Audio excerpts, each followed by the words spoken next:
well-regulated militia being necessary to the security of a free state, the right of the people to keep and bear arms shall not be infringed. Hello, America. Welcome to your Leo Nation. I'm the Chief Mark Garrett. And once again, so happy for you to be here, to be a part of our wonderful group of listeners and viewers. Of course, our motto here is we believe in the rule of law, a civil society, and self-responsibility. And we're going to kind of dive into, I think, something that covers all three of those tenets.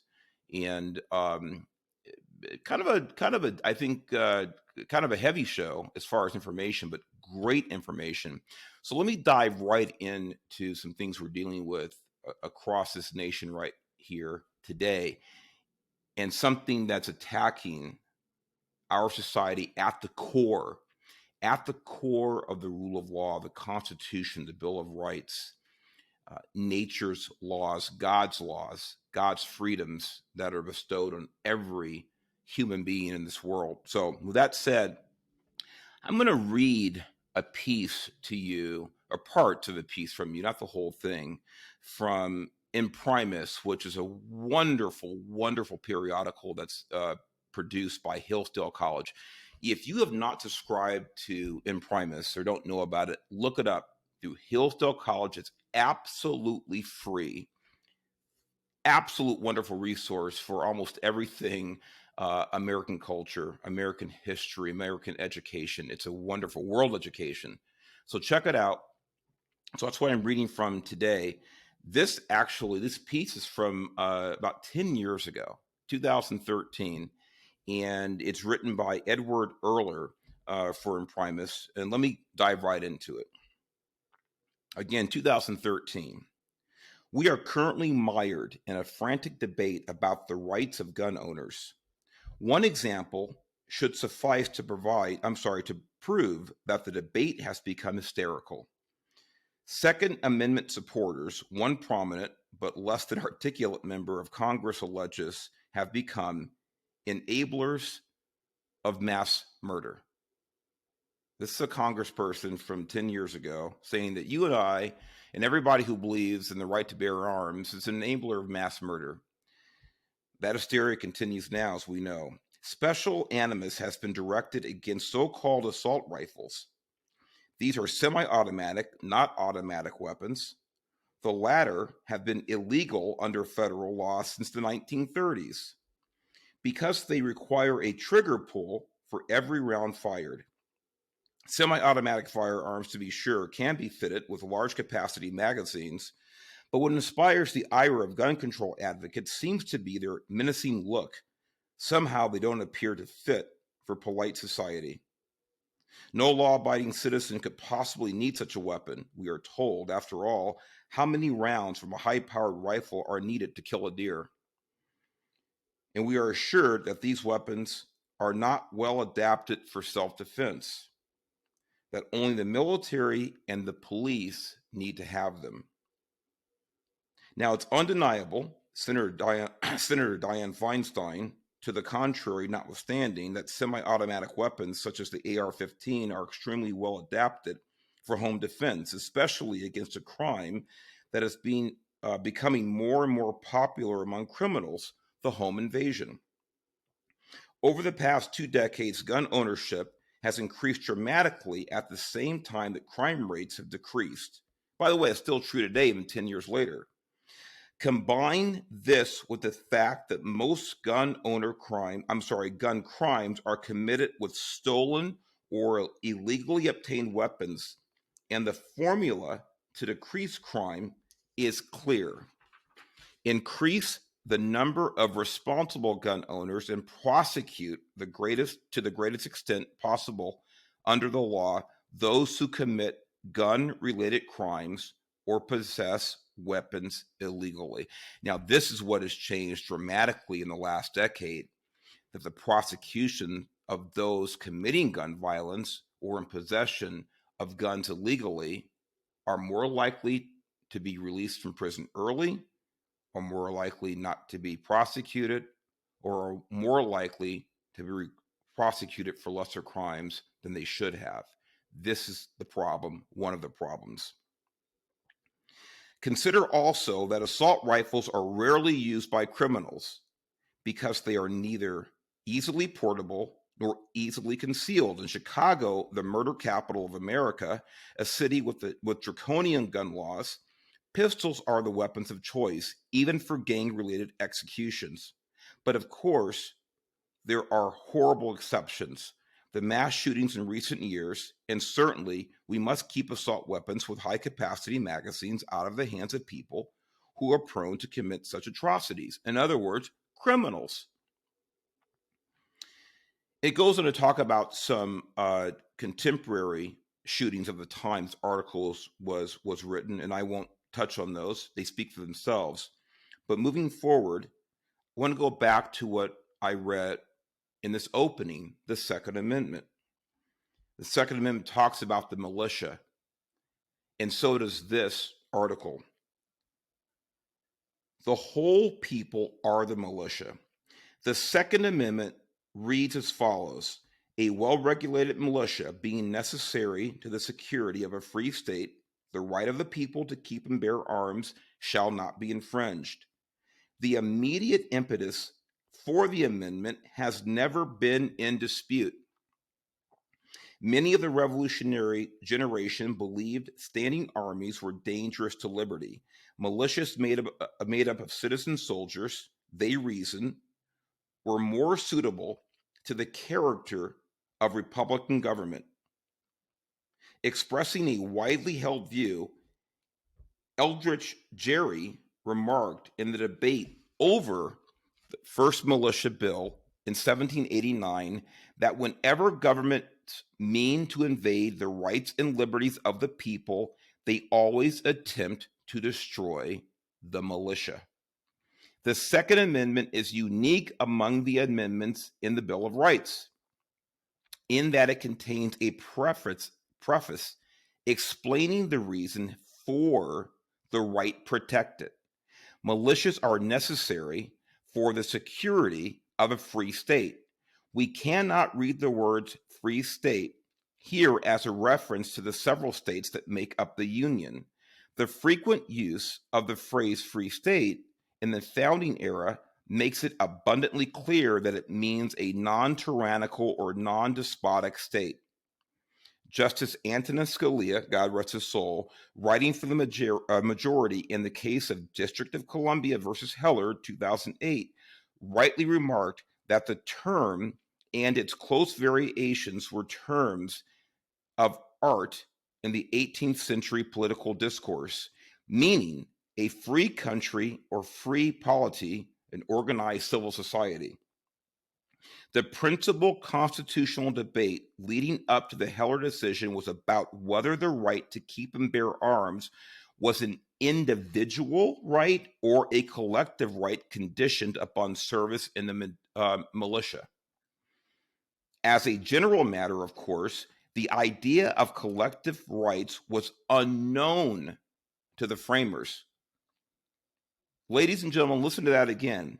As a general rule, of course, the idea of collective rights was unknown to the framers of the Constitution. And this consideration alone have been decisive. We have James Madison's own testimony that the provisions of the Bill of Rights relate first to private rights. The notion of collective rights is wholly the invention of the progressive founders of the administrative state, who were engaged in self-conscious effort to supplant the principles of limited government embodied in the Constitution. For these progressives, what Madison and other fathers called the rights of human nature were merely a delusion characteristic of the 18th century. Science, they held, has proven that there is no permanent human nature, that there are only evolving social conditions. As a result, they regarded what the fathers called rights of human nature as enemy of collective welfare, which should always take precedence over the rights of the individuals. For the progressives, then and now, the welfare of the people, not liberty. I'll repeat that. The welfare of the people, not individual liberty, is the primary object of government, and government should always be in the hands of the experts. This is the real origin of today's gun control hysteria, the idea that professional police forces and military have rendered the armed citizen superfluous, that no individual should be responsible for the defense of himself and his family, but should leave it to the experts. Now I'm going to go back to what I say every time we open the show: the rule of law, self-responsibility, civil society. I also talk about where law enforcement starts. The name of the show is Your Leo Nation. It's not government's nation. It's your Leo Nation. And I chose those words carefully. Your Leo, your law enforcement. Law enforcement starts with, first and foremost, self-policing, self-control, adherence to the rule of law. The next level is not only your right, but your responsibility to defend yourself. It is not the responsibility of others or any entity to defend you before you can defend yourself. Of course, there are many amongst us who are helpless in the sense of whether it's age or other incapacities. But morally speaking, it starts with you, not the government. The government is there as a catch-all and as a backup to your responsibilities and your rights. The idea of individual responsibilities along with that of individual rights is in fact incompatible with the progressive vision of the common welfare.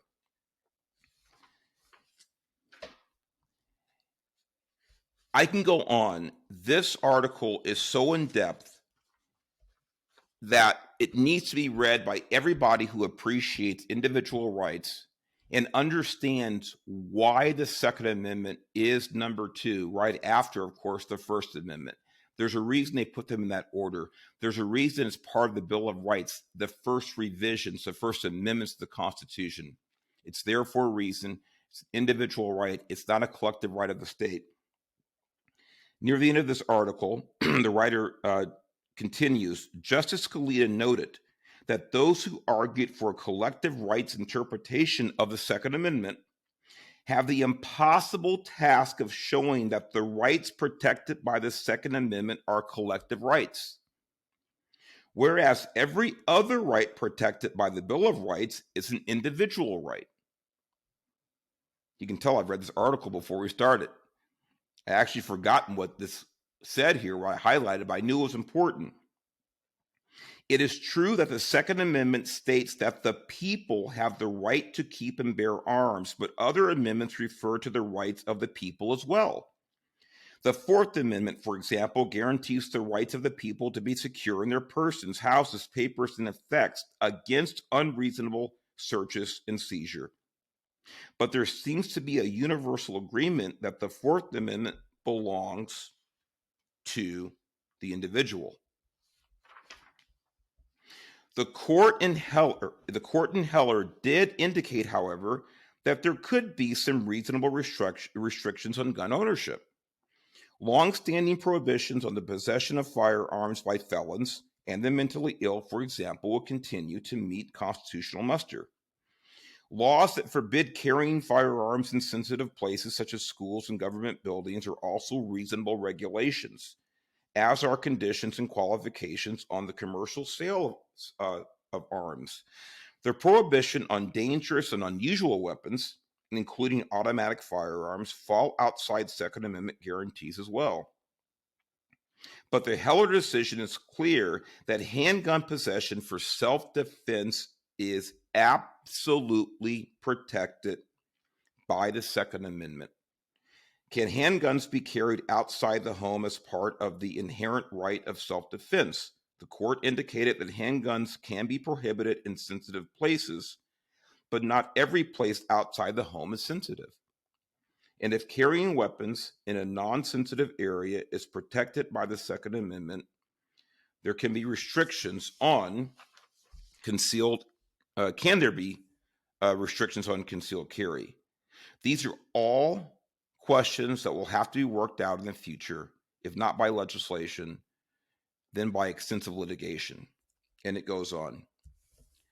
I read you this from In Primis, which is from Hillsdale College, to set the stage for what's going on now with legislatures, with bureaucrats, and with others who would hope to disarm completely, or at least partially, the American citizen, the individual, separate them from their ability to protect themselves and their families through the constitutionally protected right articulated in the Second Amendment. For example, here in my wonderful home state of Los Angeles, of California, Los Angeles County, our County Board of Supervisors is at it again with their ingenious plans to make us all safer. I mean, you notice that the Constitution, not the Constitution, but the writer of that article refers to something called experts. It's also referred to in other books and other writings by brilliant people over the past hundreds and thousands of years as masterminds. These are people who know better for you than you know for yourself. Experts, masterminds. And that's what I consider many of these elected officials and bureaucrats. They think they know better than you do on how to run your life and how to take care of yourself and your family. So as an example, the Los Angeles County Board of Supervisors. Here is a collection of dinglings, to be nice. I don't think these people have ever read the Constitution. And I don't mean that as a joke or be flip. I don't think they have. Now, maybe some of them are lawyers and they will tell me, of course, I've read the Constitution. I know what it says. I know what the Bill of Rights is. They may have. But if they have, they certainly have either forgotten what it says or they have disregarded, knowingly disregarded what it says. And in a position of being an elected official, county board supervisor, U.S. congressperson, state representative, whatever it is, to me, that is despicable. You take an oath to defend a document and you don't know what it is and you don't care to read it and you don't care to actually defend it as you were sworn to do. So with that editorial, let me get into this. Los Angeles County leaders, I say that in quotes, leaders, are taking aim at gun laws after recent mass shootings in California, including Monterey Park. The Los Angeles County Board of Supervisors unanimously approved a series of ordinances aimed at restricting gun sales and possession in unincorporated areas Tuesday morning. Now, for those of you who may not be familiar with how a county or state or city work, County Board of Supervisors has authority over unincorporated areas, and there was places in the county that are not part of an incorporated city. So you have city of Los Angeles. Outside of that, you have county area that may not be part of the city or any city, and that's where they have jurisdiction. The measures include a ban of the sale of weapons and ammunition. And this one, I'm going to read twice to tell you right now because I look at it like I can't believe that they are this ignorant to reality. The measures include a ban on the sale of weapons and ammunition of 50 caliber or more, and a prohibition of most weapons on county property, such as beaches and parks. Now, let me go back to caliber here. I need some Advil. I would like to ask any of these supervisors, any of them, the last time they can recall a 50 caliber weapon was used in a crime. Forget a mass shooting, an individual murder, an individual felony assault, aggravated assault, whatever it is. When's the last time that you know of that a 50 caliber round, a 50 caliber weapon was used in a crime. By the way, I'm sure it's happened. I can't recall because it's so rare. If it has happened, I would imagine it has.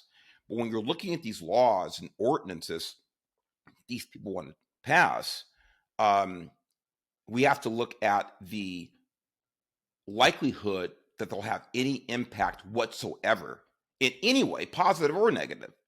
So we can ban all the 50 caliber weapons that we want, and then let's sit back and see how much crime is reduced, how many lives are saved. But it gets better when I read that sentence. This is 50 caliber or more. Look, 50 caliber machine guns and aircraft and armored vehicles, they're used to take down other aircraft, other armored vehicle. These are incredibly high-powered munitions. And say more, what are they talking about? 20 millimeter anti-aircraft, anti-artillery rounds. I mean, this is so insane. I mean, it is insane. You go back 10 years to the article that I just read, in opening paragraph, the author used the word hysteria about the anti-gun crowd. This is hysterical. When you're passing ordinances about unincorporated property in Los Angeles County to ban the use or possession of 50 caliber or larger munitions rounds. These people are ignorant about firearms. They are hysterical. They are dismissive of what impact these types of things have. And often in this case, it will be zero, but it goes on.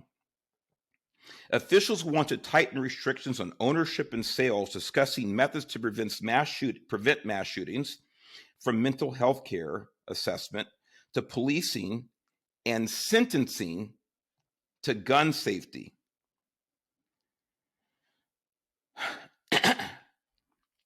These are the same people, I guarantee it.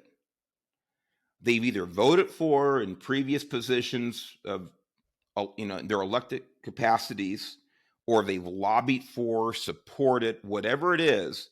These are the same people who are cheerleaders for such wonderful, wonderful, wonderful programs as restorative justice and releasing felons from prison early, reducing sentences for previous felonious activity. These are the same people that have put more felons back on the street in this state than anybody could have the worst nightmare about. But now they want to fix the problem of gun violence with reforming sentencing for gun safety. These people are psychotic. They are not tethered or grounded to any principle other than what feels good, what they think looks good in the public arena. They have nothing that resembles chalk lines based on principle, based on core beliefs, grounded in the rule of law, grounded on crime and punishment. I mean, this restorative justice thing that started a decade or more ago is it exemplifies how crazy these people are. Well, no, let's don't put this person in jail for this kind of minor offense or their third minor offense. Let's keep them out and work with them and blah, blah, blah, blah. I'm not saying that doesn't work 1 in a million times. But the rest of that time, these people go on to be the violent criminals that commit these crimes that they want to prevent by banning 50 caliber rounds. Tuesday morning, the Los Angeles, by the way, this is early February. Tuesday morning, the Los Angeles County Board of Supervisors met to consider proposed laws involving the sale and ownership of guns in unincorporated areas of the county.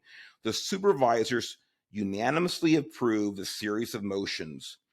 Quote, the first bans the sale of 50 caliber guns and ammunition in unincorporated county. These are the giant bullets designed for combat that make killing easy because of the damage they do to the human body, said Los Angeles County Supervisor Janice Hahn before Tuesday's morning meeting. I've already commented on how ridiculous the 50 caliber thing is. Today, living in the United States of America means being at risk of becoming a victim of a mass shooting. Time is of the essence, and we must Act now, said LA County Supervisor Hilda Solis before the meeting. Also part of the ordinances passed allowing only sworn officers and members of the military to carry firearms in certain county areas like beaches and parks, prohibiting people under 21 from going into gun showrooms. I got to stop right there.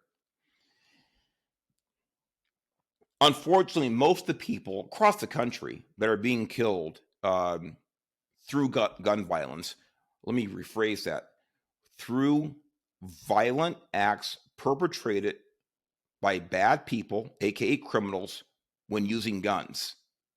This is how it should be framed, folks. These are bad or evil people committing heinous crimes with guns. But somehow preventing a 20-year-old from going to a gun showroom is going to reduce gun violence with these other young people. Do they really think that the vast majority of these criminals, who unfortunately are young people that are running around, are going to stop their activity, or the activity is going to be reduced because you curtail the number of younger people going into a gun showroom in unincorporated parts of Los Angeles County or any county? This is psychosis. This is madness. It's delusional. And it's all for show. It will do nothing. To go on, and putting into place more measures to monitor who's buying guns, like requiring videotape recordings of transactions. Now, it seems to me this might be a slight impediment or a slight imposition on one's privacy. If a private entrepreneur, an owner of a business wants to videotape, by the way, they should, for security reasons, obviously, for civil liability reasons, obviously, in a place of business, that's fine. But to have the government record who's actually purchasing a gun legally, like, not only without fixing anything, but they're impeding on your right to privacy. This is what we're up against when it comes to elected officials and bureaucrats. Another measure passed voiced support for federal legislation putting stricter restrictions into place on assault weapons. So one of the measures they want to pass is to get up and cheer. Hey, let's support the federal government. These people are empty. They're empty suits, they're empty skirts, they're empty heads. It's absolutely ridiculous. It's taxpayer money that's supporting all this crap. Among those present showing the support at Tuesday's meeting were Monterey Park Mayor Henry Lowe, LA County DA George Gascon. By the way, this man, I use that word loosely because he's less than a man in my eyes. This is the person who is responsible for that monster who killed the two El Monte police officers last year. Had it not been for George Gascon's policies, that animal would have still been behind bars. But George Gascon was to make sure that you and I cannot purchase a 50-round bullet or weapon that's going to save lives. Meanwhile, he's putting the people on the street that are killing cops and innocents. And this person has the gall to be at an event supporting your and my right to legally purchase and carry a firearm. Despicable human being. Holly Francisco, Assistant LA County Sheriff of countywide operations, who said Sheriff Luna is in Washington, D.C., and so forth and so on. The Board of Supervisors recently declared gun violence a public health crisis in the county. As far as I'm concerned, they're a public health crisis. They're doing nothing to look out for the safety and security of the people in this county. So we go from the county, we go from the state. Governor Newsom, Attorney General Bonta, Senator Portantino announced legislation strengthening California's concealed carry laws. Oh boy. Got my handy Yorleo Nation mug right here. But here's another gaggle of losers from the top down, all of them. And I'm just going to read a bit from this about what they want to do with concealed carry. It's SB 2 is a legislation proposal, strengthens our state by ensuring those carrying firearms in public are responsible, law-abiding citizens who do not pose a danger to themselves or others. My God, in California, you have to go through so many hoops to purchase a firearm in the first place. Forget about getting a CCW, the right to carry a concealed weapon, and they want to strengthen those. I mean, what is it now? Who are they letting slip the cracks that are carrying concealed firearms? I want to know who it is.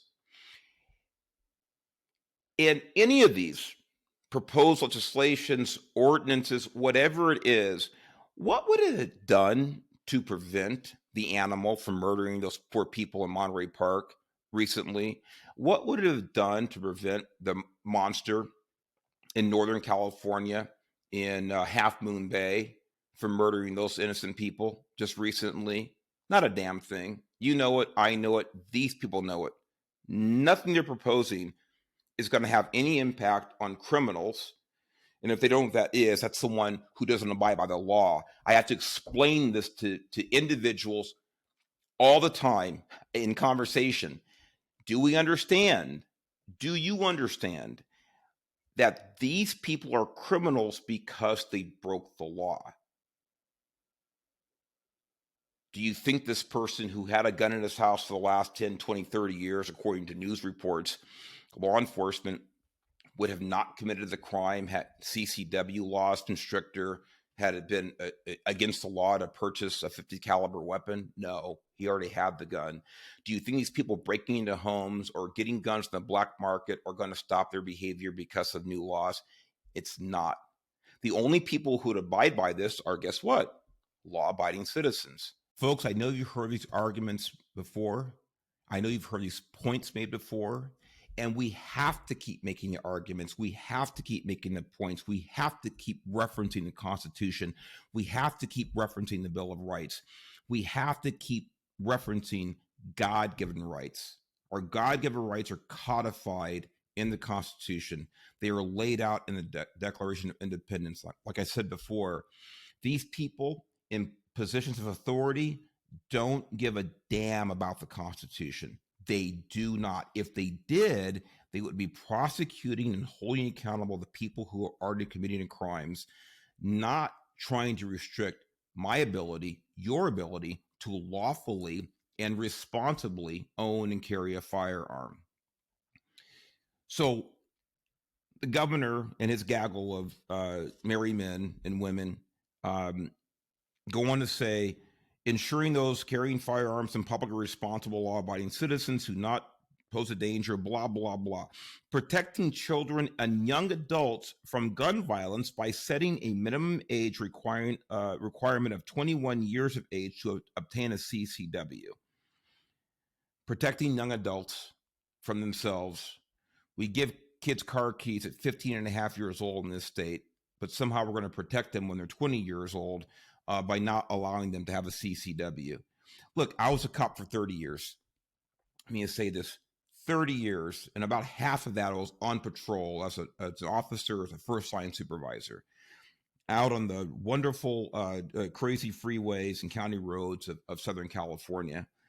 I was never in fear of anybody who was legally in possession of a firearm. I didn't. I wasn't, because I had known they had gone through a process. Didn't mean they couldn't hurt me or wouldn't hurt me, but my fear was not raised when I came across someone who said, "Officer, I have a gun in the car and I have a permit to carry it."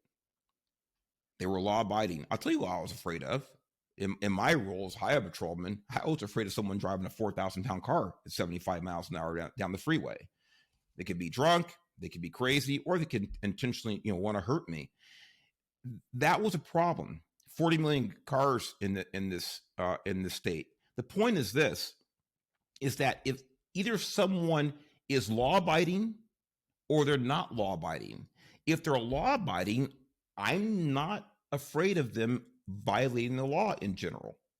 So protecting us through these laws from ourselves, again, it's a psychosis. It's an emotional approach. And again, it's just cheerleading for this stuff. And I just don't buy into it. I know you don't either. It goes on and on and on and on. But I just wanted to talk to you about the state level, like the county, and then we move into the federal level. And I'm just going to touch on NRA. 25 states sue Biden ATF to stop arbitrary, unlawful pistol brace rule. And the pistol brace is just what it sounds like. It's basically in addition to a handgun or rifle that braces the weapon against your shoulder. There are about 30 or 40 million of these out there, or gun owners who own them, put it this way. Well, if this is not overturned through the court process, it literally overnight makes 30 or 40 million Americans felons. Overnight. If you don't register your gun or turn the brace in or whatever it is, doesn't matter. But these are people who've gone out, legally purchased a firearm, responsibly use a firearm. They have a device they wanted to add on to the firearm. And because the ATF, for whatever reason, the federal government, for whatever reason, say these things are dangerous, they're going to make someone more likely to go out and commit a crime, or it makes it easier for someone to commit a crime. Again, folks, either someone's law-abiding or they're not. If they're going to go out and commit a crime, they're going to go out and commit a crime with a .22 revolver. If they are not of a criminal mindset, criminal nature, if they are not a criminal, they're not going to take their .20-50 caliber rifles and go out and shoot anybody. This is really, really simple stuff. It is simple stuff. Terribly tragic when these people do go out, criminals do go out and commit these crimes. But the point is, it's not going to do anything when they continue to target the law-abiding citizen. So the NRA and these states that are fighting back against the ATF, we got to support them. Talk about that in a minute. Final thing is here about myths I want to get into about concealed carry, because a lot of this has to do with that. Myth: people with concealed weapons licenses commit crimes. Here's very stark information. Florida, licenses issued 1,327,000. Revoked licenses, 4,129. 0.3%. That population of CCW holders had a 30% less crime rate than the general population.